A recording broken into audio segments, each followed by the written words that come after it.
All right, some people want to catch the committee in an elevator, see how this goes down, but checking out how it looks at the top 10 right now. Georgia, of course, number 1. Michigan, you got Cincinnati, the group of 5 we mentioned, and then Alabama at 3.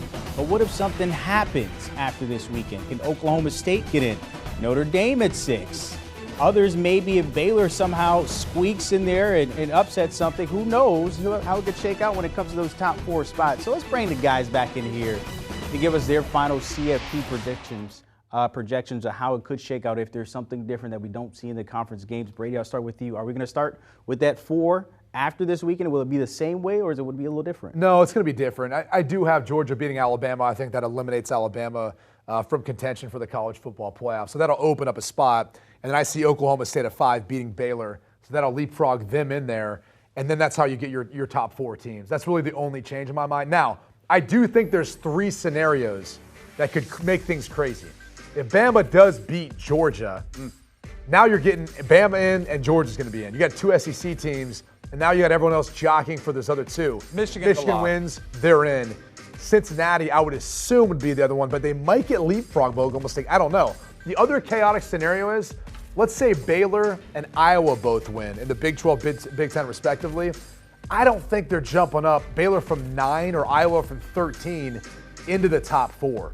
So that really opens the door then for Notre Dame, who's sitting there at 6, to maybe slide up and take one of those spots. So there's a lot of different scenarios how this could work out, Danny. We've seen chalk hold almost every playoff season for the teams that matter. Yeah. I went similar. The only difference I had for the final seeding, I think Oklahoma State will jump Cincinnati. And I also think the committee would rather see Georgia play Cincinnati in a rematch from last year. Yeah, better story. And it's a better resume, to be honest with you. I mean, Ohio State, if they'll beat Baylor, it's a higher ranked team than Cincinnati beating Houston. I think it is a better story. I think it's a better playoff that way. I'm torn because I think we're getting great. I think it's a great playoff the way we have it.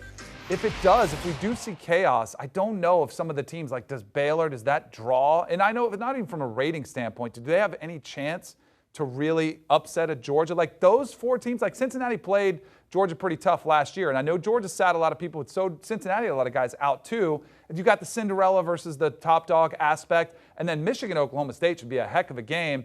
Michigan would be favored. If it's Michigan, Georgia, that's a pretty fun, great championship game. And that's what I would predict is happening. Yeah. I think it would be Michigan, it would be Georgia squaring off. You get those, look, both. Harbaugh coming in there chirping. Well, I don't know if he's going to chirp much, but I will say this. Look at the defensive talent on each side of the ball. Aiden Hutchinson, David Ojabo, those are first-round picks. Jordan Davis, first-round pick. Trayvon Walker, first-round pick. Dean at the linebacker position. You got Josh Ross from Michigan. You can literally pick whoever you want. You got NFL talent who are going to be playing for a national championship. If those are the 2 teams that square off, the big question comes down to, honestly, the 2 positions you feel probably are the weakest might be the quarterback positions. Stetson Bennett on one side and Cade McNamara, not to take anything away from what he's done, but I think when you look at Big Ten play, some of the quarterbacks who are in this one, that's what stands out to me about this entire college football playoff is Desmond Ridder is the only quarterback that you can truly hang your hat on, believe in, that's a Heisman candidate. The rest of these guys are just kind of game managers. I think that's the interesting. It's kind of the ebb and flow, the chess match of college football in general. Not the one within a game, but the overall. The teams that have kind of stuck to physical football and didn't, get all caught up in RPOs and throwing it all over the yard, that was very much a fad a couple years ago. Yeah.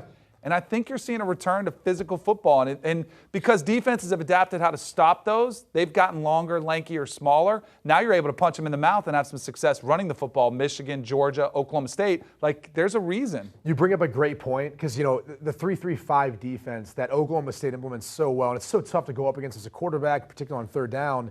But one of the easiest ways to basically beat it is run the football, and you bring in additional tight ends. So let's say in that scenario you get Michigan and Oklahoma State matching up. I'm bringing in 2, 3 tight ends at times, and I'm pounding away. Go ahead and put that small personnel out. Go ahead and put 5 DBs out there. Good luck. I will run it right down your throat. Try all you want. Those big bodies, they're not going to want any part of that in the second half. So it will be interesting to see how the differences in scheme, too, amongst these teams, because they're all very different when you look at how they play, how they're going to match up when it comes to this playoff. So real quickly, just looking at it. So you got Georgia, Michigan, and Cincinnati. If they take care of business, they're safe. Alabama's the one that we worry about. If they win, if they beat Georgia, they would jump up to number 1. Right. Georgia probably would fall to 4. Notre Dame is the team to me that is the biggest wild card out there. And Brady's not going to like this. A week ago, I'd have pounded the table and said they need to play in a conference championship game, try to get them to the ACC. It's the home for them. You know they want to come home. Why do you want that to happen? Because it makes the ACC better. No, but it makes the conference better. Sure. So, but if what Gary Barta said is true, and he alluded to this last night, he said, well, we have to evaluate what a team looks like if their coach isn't there. If they do that to those players, that will be a travesty. It's a shame. I mean, if they consider that, if you use any other metric, tell me the resume isn't good, tell me you don't think the team has the eye test, give me anything but the coach left and that's why you're going to leave him out, that would be an utter travesty if they do that. It'd be terrible for college football. Yep. And the reality is, too, and this is no disrespect to Brian Kelly, if the coordinators stay there intact, right, and you don't see Marcus Freeman or Tommy Rees leave, if those guys stay there, those are the dudes who are controlling everything.